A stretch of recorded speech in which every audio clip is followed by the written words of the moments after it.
Bonjour à tous, bonjour, ravi de vous retrouver ici. Pour ceux qui arrivent, le webinaire va commencer dans 2 petites minutes. On a déjà quelques personnes en ligne. Je vous souhaite la bienvenue.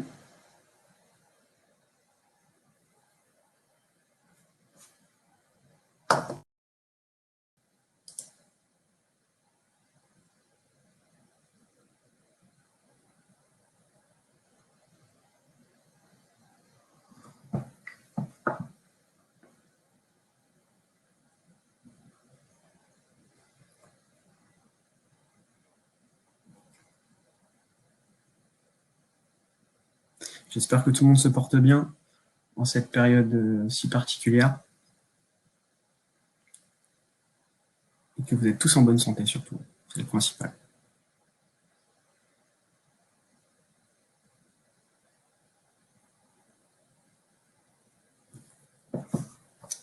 On va encore attendre une petite minute avant de commencer.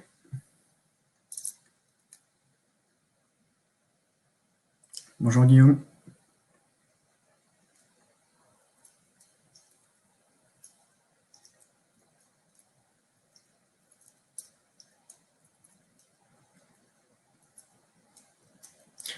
Est-ce que vous m'entendez bien, effectivement? Est-ce que vous me voyez et m'entendez bien?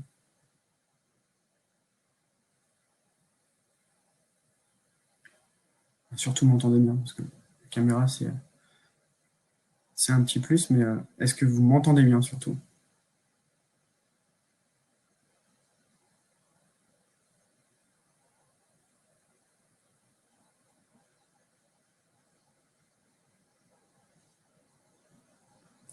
Je vais encore attendre 30 secondes et on va démarrer.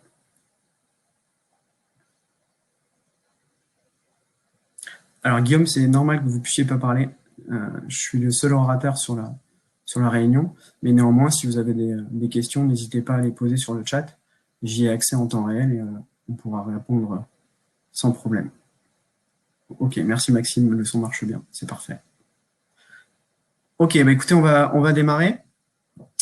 Je voulais vous remercier déjà pour participer à ce webinaire d'Explore. Donc, petite précision, comme je le disais à Guillaume, vous avez un chat sur le côté où vous pouvez poser vos questions. Comme vous ne pourrez pas parler, mais néanmoins, je vois en temps réel le chat et du coup, vous pouvez poser vos questions. Ce que je vous propose de faire là sur la demi-heure qui nous est impartie, vous déroulez la présentation aujourd'hui sur le sujet du data cleaning. Je vais vous préparer un sommaire juste après, mais voilà, ce que je vous propose de faire, c'est si vous avez des questions, je m'arrêterai en fin de slide sur chacune d'entre elles pour qu'on puisse échanger et notamment que je puisse répondre à des questions s'il y en a, si ça vous va. Et en fin de réunion, je garderai un temps d'échange également sur les questions globales pour qu'on puisse se prendre un temps ensemble. Voilà, j'espère que tout le monde va bien, que vous vous portez bien en cette période on va dire, si singulière, assez inédite. Voilà, je voulais profiter d'aujourd'hui pour vous présenter un sujet qu'on affectionne particulièrement chez Explore depuis quelques temps. Donc, pour ma part, je suis responsable commercial sur l'agence parisienne d'Explore. Et aujourd'hui, je voulais vous présenter la thématique du data cleaning, c'est-à-dire dans l'optique, évidemment, comme on est tous confinés, de préparer la reprise qui, je l'espère, se fait attendre, bien sûr, mais qui va arriver, on l'espère, incessamment sous peu, suite aux dernières présentations, aux dernières directives sur le déconfinement présenté par le gouvernement. Aujourd'hui, comment nettoyer vos bases clients et les enrichir avec le meilleur de la smart data de manière assez simple pour faire une question d'entrée par rapport à la période qu'on vit tous. Je pense qu'on a tous pensé ou commencé à œuvrer, on va dire, sur un ménage de printemps, sur une étagère, sur un meuble, sur une pièce en particulier, sur un jardin. Dans un jardin, pour ceux qui ont la chance d'avoir un jardin là où vous êtes confinés. Eh bien, écoutez, le premier message que je voulais vous passer, c'est que vous pouvez faire pareil pour votre base client demain, pour préparer la reprise, l'activité. On peut faire pareil pour votre base client, votre base prospect, pardon, la nettoyer, la structurer pour qu'elle soit prête à déployer un plan d'action commerciale ou des campagnes marketing dans le futur sur cette année 2020. Voilà, c'était une petite aparté que je voulais faire aujourd'hui, qui m'amène à vous présenter le sommaire du jour. Donc aujourd'hui, on va partir sur 2 use cases qu'on a déjà, on va dire, étudiés chez Explore. Assez simple, assez peu chronophage à mettre en œuvre dans vos organisations, avec un but, c'est solidifier les données que vous aurez sur vos prospects, sur vos clients, et ainsi, bien sûr, mieux préparer, comme je vous le disais, votre plan d'action commerciale pour la reprise. Donc, un premier use case orienté construction. Donc, je vous présenterai une success story d'un industriel du bâtiment. Et un second avec un référentiel différent, parce que c'est 2 référentiels différents que je vais vous présenter aujourd'hui, un référentiel géographique, avec un client dans l'immobilier, donc un commercialisateur de surface de bureau. On verra ensuite notre proposition de valeur. Je vous ai fait un schéma fonctionnel sur le triptyque gagnant. Vous présentez bien sûr nos datas, qui sont essentielles dans l'enrichissement de vos bases, pardon. On a des datasets prêts à l'emploi sur la vie des sociétés, sur tout ce que vous pouvez affectionner en termes de signaux forts, signaux faibles, pour vous accompagner dans votre prospection commerciale et votre développement au sens large. Et ensuite, on fera un focus sur, on va dire, trois niveaux d'usage, trois niveaux opérationnels d'usage. Un sur l'inbound marketing, le second sur la connaissance client, et un focus, bien sûr, sur le CRM, parce que le CRM occupe aujourd'hui une place importante, j'imagine, dans votre périmètre, que ce soit au commerce, au marketing, à la DSI, enfin, toutes les fonctions sont concernées, bien sûr, aujourd'hui par le pilotage de l'outil interne pour l'activité et la conciliation de l'activité commerciale. Hop, donc je passe ma slide. Voilà, c'est bon chez moi, j'espère que c'est bon aussi chez vous. Alors, je vous ai fait un nuage de mots-clés à droite. Aujourd'hui, on parle de data cleaning, mais on peut dire data hygiène, on peut dire un peu nettoyage de base. Vraiment, c'est un petit peu comme vous voulez. L'idée, c'est d'avoir quelques mots-clés pour vous situer un peu le sujet. On va parler d'algorithme parce que, bien sûr, je vais vous présenter une expertise qu'on a chez Explore, un algorithme qu'on a développé pour syrétiser une base, par exemple, avec un référentiel sirène. Vous verrez que les référentiels, c'est important. Des critères signalétiques, je vais y venir aussi. Voilà, tout un nuage de mots-clés sur lesquels on va pouvoir échanger ensuite. Pourquoi un data cleaning? Bien entendu, il faut resituer aussi le contexte. J'en ai brièvement parlé précédemment. Préparer la reprise, mais ça, c'est effectivement assez global. C'est surtout assainir vos bases, supprimer les éléments erronés. Ça, c'est hyper important demain dans les équipes pour adresser de manière pertinente, on va dire, une organisation commerciale. Donc, il faut que les éléments soient bien propres et mis à jour. Donc, des bases propres et ordonnancées et des référentiels à jour. Voilà, ça, c'est important que ce soit un référentiel sirène, un référentiel géographique. Il faut que ce soit mis à jour avec le bon siret et une fraîcheur des données à date. Et là-dessus, qu'on vous aide aussi chez Explore. Déployer plus facilement, bien entendu, vos campagnes marketing et votre plan d'action commerciale, mais je l'ai précédemment dit. Et bien sûr, faciliter les actions de prospection des équipes, voire éventuellement piloter et allouer les bonnes ressources aux bons endroits en fonction des potentiels. Je passe ma slide. Si vous avez des questions, et je vous rappelle, il y a un chat à droite. Vous pouvez bien sûr poser vos questions. Donc sur les use cases, je vais vous présenter donc le use case industriel du bâtiment avec un référentiel INSEE Sirène et le géocodage d'une base d'un client à nous, broker immobilier, avec un référentiel géographique. Sur le premier use case, alors j'espère que la page arrive en même temps chez moi, chez vous que chez moi, pardon. Donc le premier use case concerne bien entendu un industriel du bâtiment, donc dans le secteur de la climatisation, ventilation, chauffage au sens large. Donc c'est mon interlocutrice était une directrice marketing avec une équipe de 30 prescripteurs. Donc des prescripteurs, ce sont des commerciaux qui font en amont dans la construction, on va dire de la prospection auprès de prescripteurs, donc des bureaux d'études, des architectes, tous les acteurs économiques en fait qui opèrent sur des chantiers ou des programmes immobiliers qui seraient susceptibles de positionner leur solution ou leurs produits. Et donc 2 responsables de marché, un sur le tertiaire, un sur le logement, qui nous ont sollicité effectivement pour cleaner leur base, c'est-à-dire la mettre en qualité et l'enrichir avec les données qu'on avait à disposition sur un référentiel Sirène. Alors, je vous ai mis à chaque fois sur les 2 use cases un petit plus du contexte, ce qui est important de manière, on va dire, globale, dans la méthodologie qui est en dessous. Ce qu'il faut retenir à l'esprit vraiment de manière, on va dire globale sur les 2 cas, c'est que plus vous nous fournissez d'informations en amont, plus on va pouvoir étayer l'étude, la personnaliser et sortir avec un livrable pertinent et plus efficace, on va dire, plus abouti. Voilà. L'idée, c'est quoi? C'est vous nous transmettez le livrable en entrée, donc un fichier à plat avec votre base client. On prépare la syrétisation de la base, c'est-à-dire qu'on va déjà supprimer des éléments polluants, je prends des caractères spéciaux, ce genre de choses, tout ce qui peut polluer la base et empêcher la syrétisation automatique.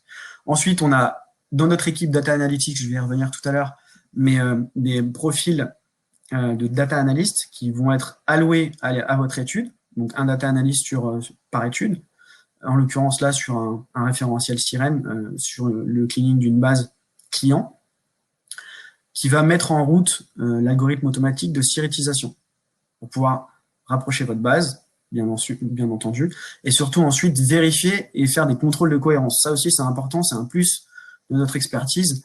On s'engage bien entendu à faire des contrôles de cohérence et de vérification. Je prends l'exemple ici de l'industriel du bâtiment. La classification concernait principalement, je vous ai dit, les types de clients. Est-ce que c'est un client plutôt orienté prescription, à savoir un bureau d'études, un architecte, un promoteur, un investisseur, ou un client final qui pourrait lui acheter ses solutions, ou est-ce que c'est plutôt une entreprise de travaux ou de pause? Alors là, à savoir, en l'occurrence, là, ça va être plutôt un chauffagiste ou un plombier. En l'occurrence, si vous avez déjà un tag en amont qui est effectué dessus, nous, ça peut nous permettre, derrière, dans le contrôle de cohérence, de pouvoir rapprocher les bons éléments.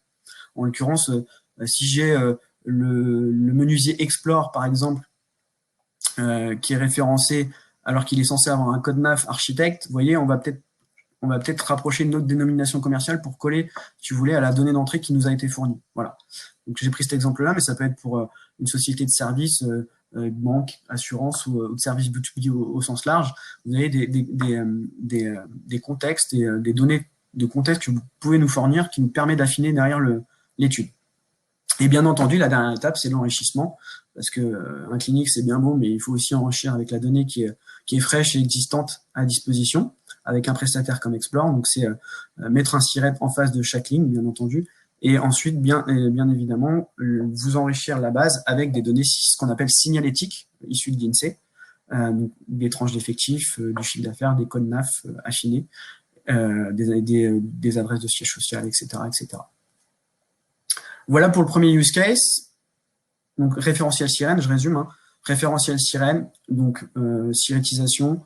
Plus vous nous donnez entre guillemets d'informations en amont dans le fichier d'entrée, plus on pourra affiner derrière l'étude.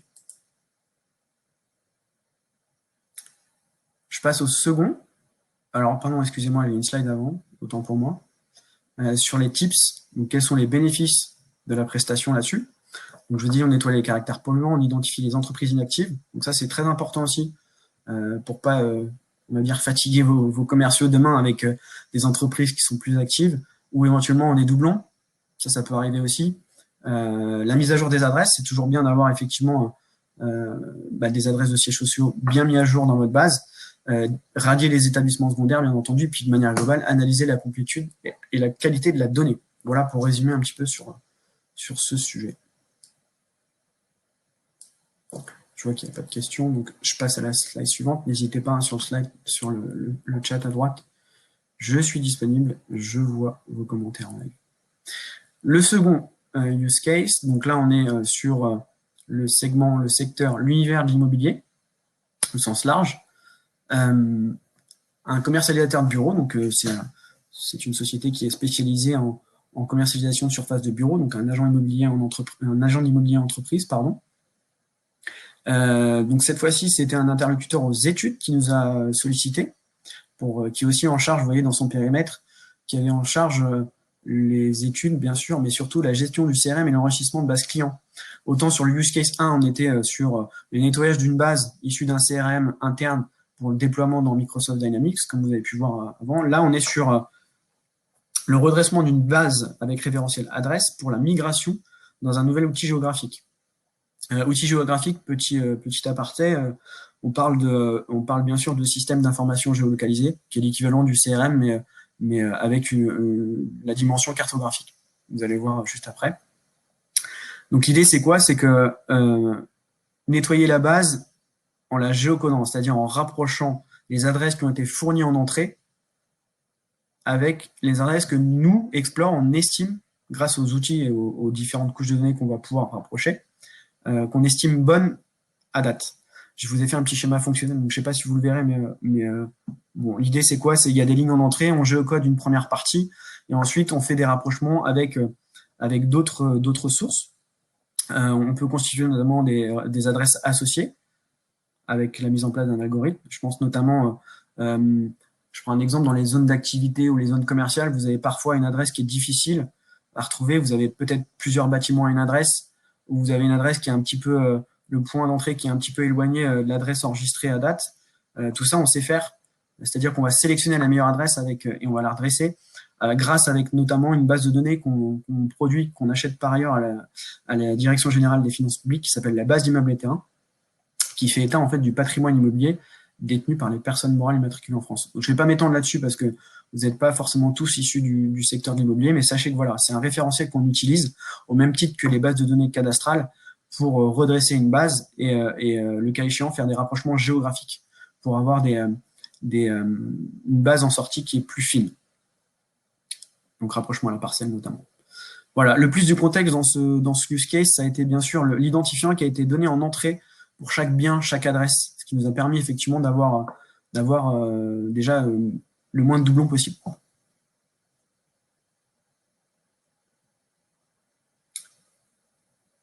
Donc, vous avez ici les étapes, géocodage. Donc, géocoder une base, je vous l'ai dit, mais c'est en gros affecter des coordonnées géographiques, donc XY, à des adresses postales, tout simplement, pour les restituer sur une carte. Et là, en l'occurrence, dans l'optique de les intégrer cette base-là dans un outil géographique. Voilà, donc affecter des coordonnées géographiques. Pour affecter ces coordonnées géographiques, et ben, on a utilisé plusieurs sources, la BAN, la base des adresses nationales, mais derrière, on fait aussi des rapprochements et des redressements avec d'autres couches.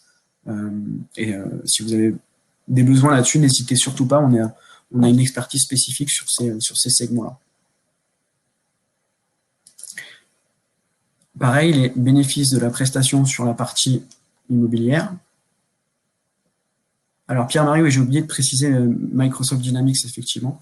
C'était le premier use case pour l'industriel du bâtiment, qui était un industriel du bâtiment dans le chauffage. C'était évidemment le nettoyage d'une base issue d'un CRM interne pour le réintégrer dans un outil qui va être déployé prochainement, qui s'appelle Microsoft, le CRM de Microsoft, donc Dynamics 365. Là, sur le second use case, c'était une base à redresser dans l'optique de migrer sur un système d'information géolocalisé. Donc, sur le second use case, vous avez vu le géocodage de XY de la base, redressement des adresses erronées. Donc, ça, c'est important aussi. On rapproche et du coup, on met à jour les adresses. On supprime les doublons. Donc, je vous ai parlé effectivement dans les zones d'activité ou les zones commerciales. De temps en temps, c'est assez difficile parce qu'on a des compléments d'adresses, des fois qui sont ajoutés qui sont pas forcément justes. Donc, on supprime les doublons et bien sûr, on enrichit toujours cette notion d'enrichissement, les compléments d'adresse. Et donc, ce que je vous disais dans la slide précédente, les référentiels qu'on utilise, donc la base immeubles et terrains, qu'on achète à la Direction générale des finances publiques, et également le cadastre, nous permet effectivement d'enrichir votre base bien, votre base d'adresse, avec des données de type surface, descriptif de l'immeuble, donc est-ce que c'est une copropriété, est-ce que c'est résidentiel, est-ce que c'est bureau, etc. L'année de construction, la copropriété, la hauteur, et faire un rapprochement géographique à la parcelle si besoin. On peut aussi aller jusqu'à utiliser des bases issues de l'IGN ou de la pure en Île-de-France. Voilà. Voilà sur l'immobilier. Vous n'avez pas de questions, c'est parfait. J'espère que tout est clair. OK. Donc, dans tout ça, comment est-ce que vous pouvez enrichir vos données avec, on va dire, de la smart data? Ce qu'on appelle la smart data, je vais vous présenter ça tout de suite après. Donc, Explore est une société, on va dire, producteur. On est Data Factory depuis 22 ans maintenant. On produit des données B2B qu'on définit comme comportementales, dans le schéma fonctionnel que vous avez à l'écran avec les 3 petits engrenages. C'est-à-dire que dans le cadre d'une prestation de cleaning et d'enrichissement, on collecte bien sûr vos données. On peut aussi bien sûr collecter les données, ce qu'on appelle le second party data. C'est toutes les données que vous pourriez, vous, marketeur entre guillemets, ou pilote CRM, ou chargé de communication, que vous pourriez collecter sur des outils type data marketing platform, donc des données entrantes issues d'inbound marketing, par exemple, pour bien sûr les faire enrichir avec des données Explore, donc les third party data qui sont des données comportementales. On va parler par exemple d'actualité sur les sociétés, de patrimoine immobilier, je l'ai évoqué juste avant. Voilà, donc le triptyque gagnant, entre guillemets, c'est vos données, les données que vous pouvez avoir par ailleurs, et les données que nous, on peut vous aider à enrichir, parce que c'est des données qui sont structurées, qui sont prêtes à l'emploi, qui sont structurées depuis maintenant une vingtaine d'années, pour pouvoir en sortir effectivement une base saine, structurée, et surtout déployer un plan d'action derrière.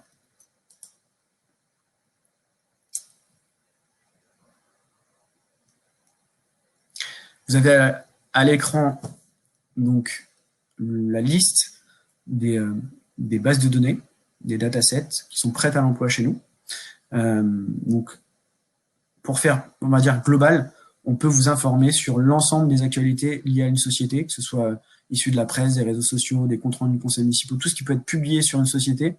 On va pouvoir le rattacher, bien sûr, à un SIRET, à une société donnée, pour que vous puissiez avoir l'ensemble des signaux faibles, forts, sur une société. On va parler, bien sûr, de projets, d'actualités de presse, je l'ai dit, ça peut être des marchés publics sur la commande publique. Le patrimoine immobilier, très important dans l'immobilier, savoir si, effectivement, la société détient des locaux, est propriétaire ou a déménagé ou va déménager, les transactions immobilières, etc. etc. Donc voilà, vous avez à l'écran les datasets qui sont prêts à l'emploi.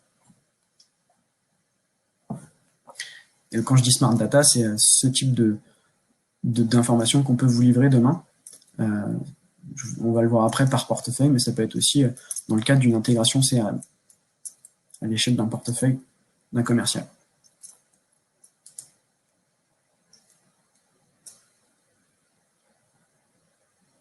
Alors, je passe ma slide. Voilà. Maintenant qu'on a vu les 2 use cases que je vous ai montrés, donc les 2 use cases, vous avez vu référentiel sirène, référentiel géographique, le triptyque gagnant sur Explore avec les datasets et Smart Data, donc vos données, les données que vous pouvez collecter par ailleurs, les données Explore pour enrichir, des exemples de données Explore qui sont bases de données qui sont industrialisées chez nous. Comment est-ce qu'on fait mouliner tout ça, entre guillemets, pour mieux cibler par rapport à votre organisation, votre plan d'action commerciale et générer du lead? Donc je vous ai situé dans la suite de la présentation quelques exemples qu'on va pouvoir visualiser ensemble, cette fois un petit peu plus illustré, on va dire, que les use cases avec les fichiers à plat en entrée et les fichiers à plat en sortie. Là, on est sur typiquement ce qu'on appelle un formulaire d'autocomplétion. Donc, je reprends un exemple. Vous êtes une société de service, vous avez des sociétés qui se connectent sur votre site web pour télécharger des livres blancs, par exemple. Vous avez dans la construction un bureau d'études, un architecte ou une entreprise qui télécharge un de vos produits. Vous êtes dans l'immobilier, vous avez un utilisateur ou une entreprise qui se connecte, qui potentiellement a une recherche de locaux. Ben voilà, ça, on peut vous aider. Ce sont des exemples très concrets, opérationnels, qui peuvent être issus d'un data cleaning bien réalisé. Donc, la data cleaning sert aussi à l'inbound marketing, puisque tout ce que vous avez fait en nettoyage avant va vous permettre d'orienter vos actions demain sur tout ce que vous pourrez faire ou faire à vos équipes. En l'occurrence, ce que vous pouvez faire là, en termes d'inbound marketing, la gestion des demandes entrantes, typiquement, c'est un exemple d'application où on peut vous aider à qualifier à la volée, identifier la bonne société et surtout derrière enrichir tout ce qu'on peut enrichir avec les infos qui vous intéressent. Donc, j'ai pris l'exemple de la donnée de patrimoine dans l'immobilier, mais ça peut être des mandataires, ça peut être des établissements, des critères signalétiques comme on a vu tout à l'heure sur la société en question, et puis éventuellement les données Smart Data, donc ce que je vous ai présenté tout à l'heure, l'actualité des sociétés, les projets de déménagement, les projets immobiliers, les chantiers à venir, les actus presse, est-ce qu'ils ont répondu à la commande publique, etc., etc. Tout ce qu'on peut détecter sur nos différents sourcings à 360 en termes d'informations et de bases de données. Voilà, donc ça vous permet effectivement de simplifier la saisie de vos formulaires, mais c'est surtout derrière l'enrichissement qui est intéressant pour améliorer la qualité des données collectées et voir tout de suite le potentiel derrière en termes d'action commerciale. Alors, j'ai une question de Laurent qui me demande si on peut ajouter les numéros de SIRET automatiquement dans une base de données existante sans SIRET Salesforce. Oui, on peut. En fait, on a plusieurs référentiels sur lesquels on va pouvoir se baser. Alors, s'il n'y a pas du tout de SIRET, vous allez avoir un taux de succès qui est un petit peu qui est inférieur, mais néanmoins, oui, vous nous fournissez une base de données à plat avec le plus d'informations possible. Je réitère ce que j'ai dit tout à l'heure. Typiquement dénomination commerciale, l'adresse, tout ce que vous avez, le code postal, tout ce que les contacts, ce que vous pouvez avoir à disposition. Et nous, entre guillemets, on fait notre cuisine interne pour mettre en place l'algorithme de sirétisation, voir ce qui en ressort et après, ensuite, enrichir les lignes qu'on peut enrichir. Je ne vous cache pas effectivement que sans SIRET existant, c'est plus difficile, mais bien sûr qu'on peut vous accompagner là-dessus, même s'il n'y a pas justement de base sirétisée. C'est l'intérêt aussi, bien sûr, de sirétiser une base qui ne l'est pas, pour ensuite l'intégrer dans un outil au propre, entre guillemets. Hop, je passe ma slide là-dessus. Avez-vous également le nom et coordonnées des propriétaires des terrains locaux? Oui, à partir du moment où vous avez un véhicule juridique. Donc là, je reparle de la base de données issue du patrimoine immobilier détenu par les personnes morales, pour répondre à Philippe. C'est une base de données qu'on achète une fois par an à la DGFiP, qui permet de décrire le patrimoine de chaque actif, de chaque immeuble, de chaque terrain détenu en société en France.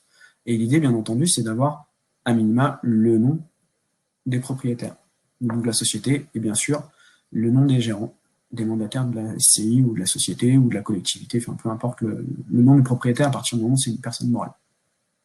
Donc oui, les propriétaires de terrains locaux, à partir du moment où vous avez un véhicule juridique enregistré, on peut l'avoir et en plus on peut l'enrichir effectivement dans votre base, que ce soit en inbound marketing pour la gestion des leads ou des demandes entrantes, mais également dans le nettoyage d'une base pour bien sûr enrichir les lignes si ce sont par exemple des mandats dans l'immobilier ou des propriétaires.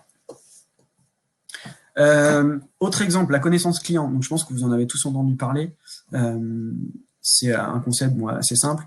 C'est en gros enrichir la connaissance sur l'ensemble des comptes que vous voulez adresser demain dans votre outil, que ce soit un CRM ou pas de CRM. De toute façon, c'est le même principe. Donc on appelle ça le nurturing et l'engagement par la data. Le nurturing, c'est le fait de pouvoir vous informer au fil de l'eau après un data cleaning, notamment avec des signaux faibles, des critères signalétiques ou des critères issus de la presse, par exemple, qu'on produit par ailleurs chez Explore. Et puis justement passer à l'engagement, ce qu'on appelle le mode conversationnel, c'est-à-dire le call to action en marketing, c'est-à-dire le moment où vous allez vraiment passer la main à votre équipe opérationnelle qui va aller transformer le lead derrière sur le terrain. Voilà. Donc ça, typiquement, c'est une des applications aussi. On peut vous aider de par un bon data cleaning effectué en amont, vous aider à mieux prospecter, à cibler de manière plus pertinente, plus efficace surtout, identifier de nouveaux prospects potentiels également, pour optimiser votre efficacité et votre taux de transfo. J'irais même jusqu'à aller un peu plus loin. Si je reprends l'exemple du use case numéro 2, ça peut aller jusqu'à piloter une force de vente, par exemple, pour allouer les bonnes ressources là où il y a le plus de potentiel. Voilà, donc, peu importe le secteur d'activité, ça peut être aussi là où il y a le plus de clients potentiels sur une zone donnée, par exemple, pour allouer les bonnes forces commerciales.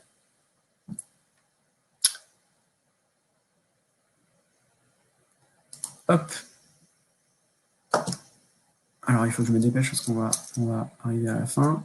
Je vous ai mis un exemple d'alerte mail portefeuille depuis l'outil Explore. Donc ça, typiquement, c'est la surveillance en portefeuille que vous pouvez recevoir en push assez simplement.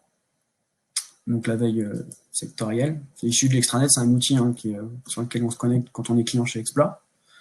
Donc c'est dans le cadre d'un data cleaning effectué pour avoir une mise en surveillance par portefeuille commercial. Typiquement, vous avez X commerciaux, vous pouvez avoir une veille spécifique sur les Smart Data Explore par portefeuille client. Et je voulais finir par un focus sur l'intégration CRM.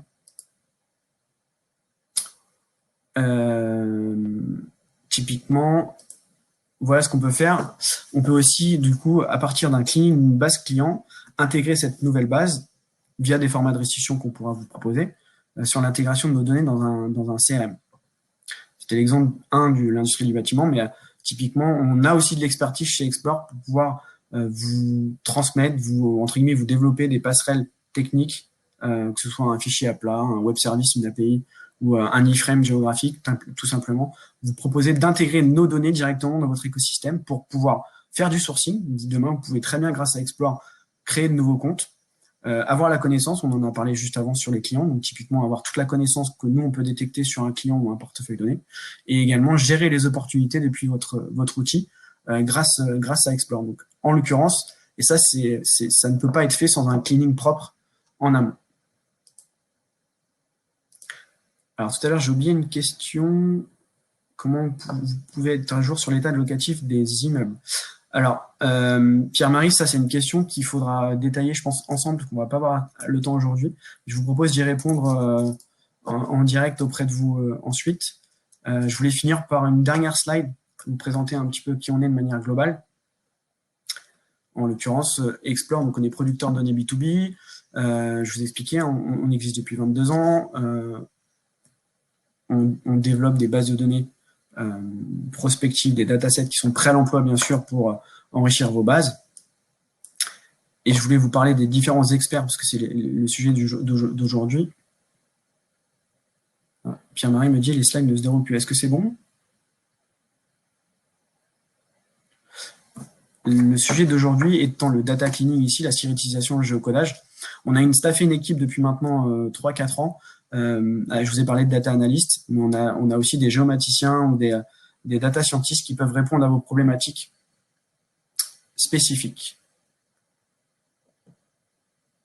Donc la slide data management, ici.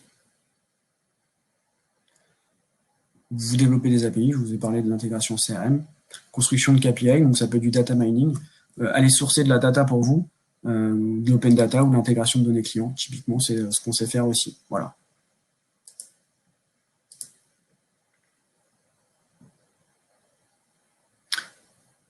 Hop, les équipes d'experts, donc je vous ai brièvement parlé de nos différentes équipes.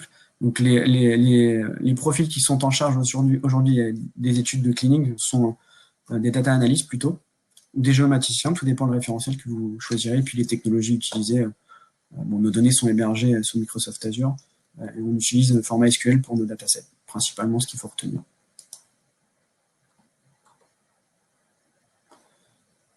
J'ai fini de mon côté.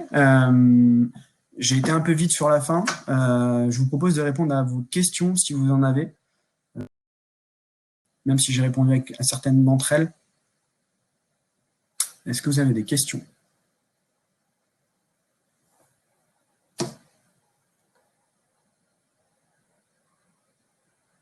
Je vais attendre encore une dizaine de secondes. Pas de questions? Moi, je vais en avoir une pourvue. Est-ce que vous avez déjà pratiqué ce genre d'études? Est-ce que vous avez déjà fait un cleaning de vos bases de votre côté?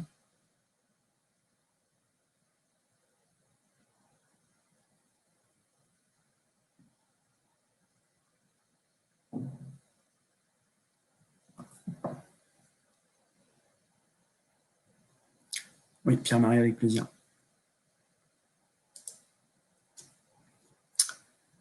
Alors, je vais répéter ma question. Est-ce que vous avez déjà exercé ce type de prestation avec soit un prestataire externe ou éventuellement en interne?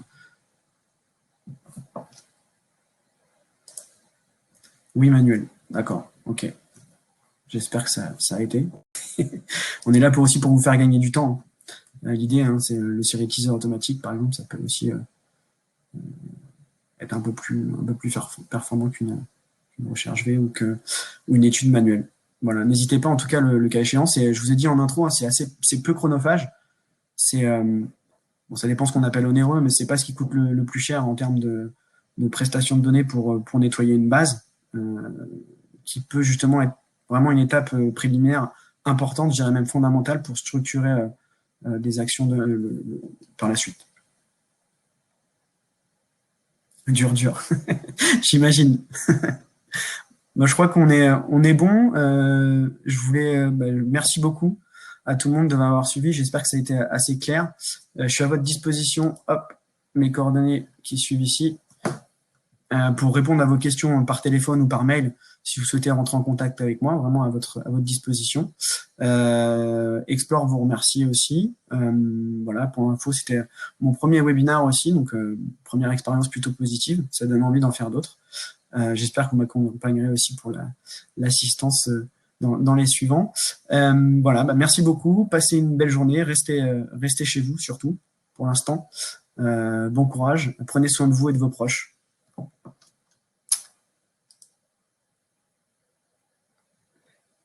Alors, j'avais une question de mode. Est-ce que le prix de l'action de cleaning est lié au nombre de données? Non, pas forcément. On pourra en reparler. Non. Ça va plutôt être une question de temps à passer sur l'étude. Voilà, mais on peut vous faire des projections assez facilement là-dessus. Merci beaucoup. À très bientôt. Bonne fin de journée.